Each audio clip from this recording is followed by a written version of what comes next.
بسم الله الرحمن الرحیم. په پاکستان هیواد کې ټولو افغان کډوالو ته خبرتیا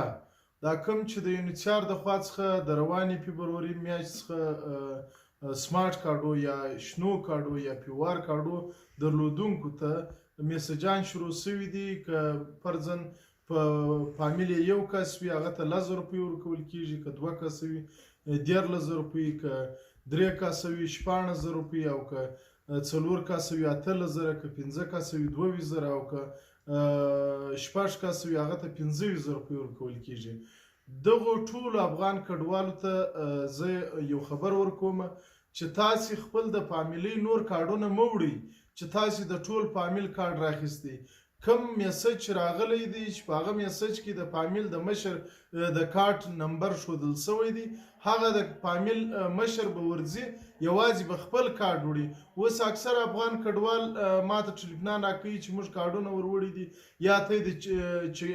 چکېدو دپاره ور وړي. د چکېدو دپاره هر چاته چې کوم موبایل شمیره تاسې ورکړئ تاسې ته خپل میسج راځي، نو یو قسم تاسې رشم جوړ کړئ پر دغه کوم د بینک یا د پیسوګانې چې کوم دي یا ایزي لوډ چې کوم دی چې دا کوم ځایونه یونیسیار دا د پیسو اسانتیا جوړه کړې ده هلته ډېر رش وي، نو تاسې دغه خبرتیا باندې ځان خبر کړئ او دومره رش مه جوړوئ چې هغه کسان چې کوم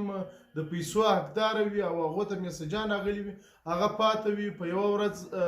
نوبت نه ورسیږي یا مشکلات ورته زیات وي، انتظار زیات کوي. نو بیا هم زه تاسې ټولو افغان کډوالو څخه په ډېر درنښت هیله کوم چې تاسې ځان یا راګاه کړئ، بیا وروسته هغه کوم کس چې دغه د پیسو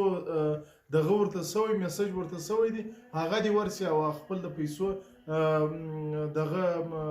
کیش دې وکړي، خپلې پیسې ترلاسه کړي. مننه.